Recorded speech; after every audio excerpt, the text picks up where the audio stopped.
नमस्ते फ्रेंड्स, हमारे YouTube channel में आपका हार्दिक स्वागत है। इस वीडियो में आज हम उन विद्यार्थियों की समस्याओं के बारे में चर्चा करेंगे जो विद्यार्थी इस बार 10वीं कक्षा उत्तीर्ण कर 11वीं कक्षा में प्रवेश लेने वाले हैं और उनके सामने विषय चुनने की समस्या उत्पन्न हो रही है।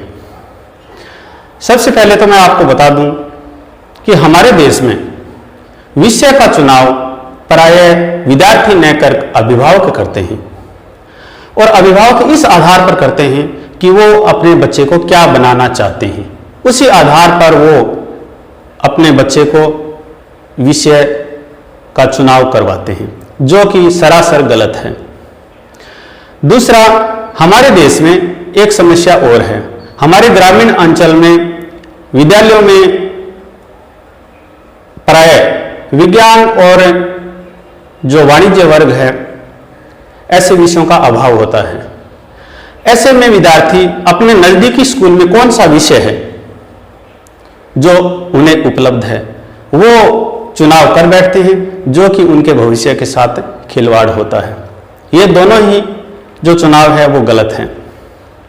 जैसा कि आप जानते हैं, आप 10वीं कक्षा तक सभी विषयों ऑल सब्जेक्ट का अध्ययन करते हैं, परंतु 1986 की शिक्षा नीति के अनुसार जैसे ही आप 11वीं कक्षा में प्रवेश लेते हैं तो आपको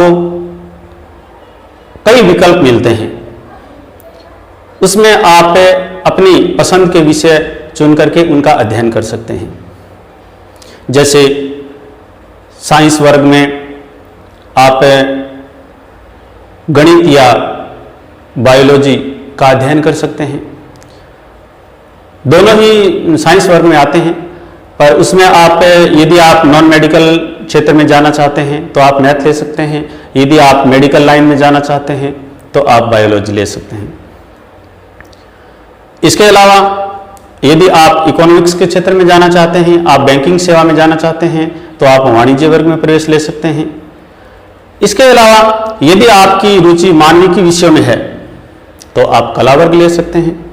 यदि आप एग्रीकल्चर और मत्स्य पालन पशुपालन में रुचि रखते हैं तो आप एग्रीकल्चर विषय चुन सकते हैं। इसके अलावा भी जैसे ललित कला वर्ग है या और भी हमें विकल्प मिलते हैं जो हम चुन सकते हैं। परंतु हमारा जो आज का जो ये वीडियो है इसका मुख्य उद्देश्य है कि विषय का चुनाव किस आधार पर करें, वो हम इस वीडियो में आपसे चर्चा करेंगे। देखिए, सही विषय का चुनाव आपके जीवन में मील का पत्थर साबित हो सकता है और गलत विषय का चुनाव एक विद्यार्थी के भविष्य के साथ में खिलवाड़ कर सकता है। ऐसे में जब आप 10वीं कक्षा उत्तीर्ण कर 11वीं कक्षा में प्रवेश ले रहे हैं तो बड़े ही ध्यान से विषय का चुनाव करें। विषय का चुनाव करते समय सबसे पहले जो ध्यान देने वाली बात है वो ये है कि विद्यार्थी की रुचि किस विषय में है। जिस विषय में विद्यार्थी की रुचि है, भले ही चाहे परीक्षा में उस विषय में उसके अंक कम आए हैं, ये कोई मायने नहीं रखता है। आप उसी विषय का चुनाव करें जिसको आप बेहद पसंद करते हैं, आपकी उसमें रुचि है, उसके ऊपर आपकी अच्छी कमांड है, उस विषय को आप सबसे ज्यादा महत्व दें। इसके अलावा कई बार विद्यार्थी ऐसा विषय चुन बैठता है जिस विषय को चुन करके वो जो अपने सपने पूरे करना चाहता है उस विषय में आगे जाकर के उसे बाधा उत्पन्न हो जाती है। जैसे यदि आप सैनिक सेवा में जाना चाहते हैं और आप ऐसे विषय का चुनाव कर रहे हैं तो सबसे पहले आप अपना फिजिकल टेस्ट करवाएं और आप देखें कि आप एक सैनिक बनने के मापदंड पूरे कर रहे हैं, आप फिजिकल रूप से फिट हैं, तो ही आप ऐसे विषय का चुनाव करें। इसके अलावा इन बातों पर कभी ध्यान न दें कि आपके नजदीकी विद्यालय में कौन से विषय उपलब्ध हैं या आपके पेरेंट्स आपको क्या बनाना चाहते हैं। हर बच्चा एक अपने आप में एक इंडिविजुअल इकाई होता है और हर बच्चे के अंदर भगवान ने ऐसी प्रतिभाएं दी हैं जो वो प्रतिभाएं किसी दूसरे बच्चे में नहीं होती हैं। तो कभी भी आप अपने बच्चे को निरुत्साहित न करें। जो बच्चा बनेगा वो तो पहले से ही प्रकृति ने तय कर लिया है कि आगे जाकर के वो क्या बनेगा, इसलिए उसे स्वतंत्र अवसर दें।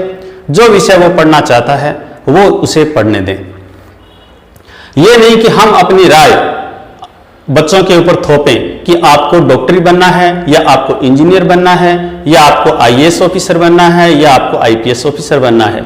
इन बातों पर हम दबाव न दें बच्चे के ऊपर और बच्चे को स्वतंत्र रूप से विषय का चुनाव करने दें। स्वतंत्र रूप से यदि बच्चा अपनी रुचि के अनुसार विषय का चुनाव करेगा तो उसकी अध्ययन के अंदर रुचि बनी रहेगी और उस विषय के ऊपर उसकी पकड़ भी मजबूत होगी और आगे जाकर के बच्चा है वो उस विषय के अंदर अपने नए कीर्तिमान स्थापित कर सकता है। यदि हम बच्चे के ऊपर कोई नया सब्जेक्ट थोप देते हैं या जबरदस्ती उसको कोई दूसरा विषय दिलवा देते हैं तो बच्चे की अध्ययन में अरुचि पैदा हो जाती है और सारा जो अध्ययन है वो उसे नीरस लगने लगता है।